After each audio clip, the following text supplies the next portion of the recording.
40 வருட போராட்டத்திற்கு பின் உஸ்லம்பட்டி பேருந்து நிலையம் அருகில் உள்ள யூனியனுக்கு சொந்தமான சந்தை திடல் நகராட்சி வசம் ஒப்படைக்கப்பட்டதற்கு நன்றி தெரிவித்து நகராட்சி கவுன்சிலர் கூட்டத்தில் தீர்மானம். மதுரை மாவட்டம் உஸ்லம்பட்டி நகராட்சி அலுவலகத்தில் நகர்மன்ற உறுப்பினர்களின் மாதாந்திர கூட்டம் இன்று நகர்மன்ற தலைவர் சகுந்தலா தலைமையில் அவசர சிறப்பு கூட்டமாக நடைபெற்றது.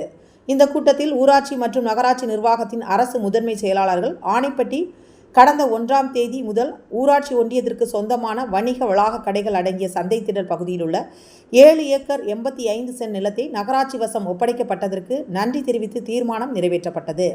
இந்த இடத்தை பெறுவதற்கு 40 வருடங்களாக நகராட்சி நிர்வாகம் சட்ட போராட்டங்களை நடத்தி வந்தது குறிப்பிடத்தக்கது.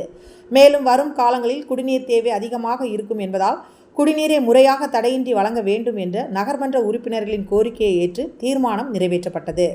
பேட்டி சகுந்தலா, நகர்மன்ற தலைவர். இன்றைக்கு நகர்மன்ற கூட்டம் நடந்துச்சு.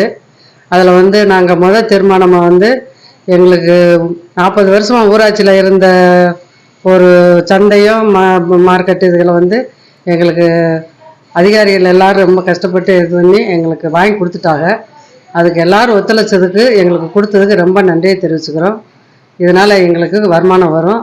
நகராட்சிக்கு எங்களுக்கு கவர்மெண்ட்டோ இந்த அதிகாரிகளோ இந்த கோர்ட்டில் இருந்த ஜட்ஜ்மெண்ட்டு எல்லாமே எங்களுக்கு தீர்மானம் வந்திருக்கு.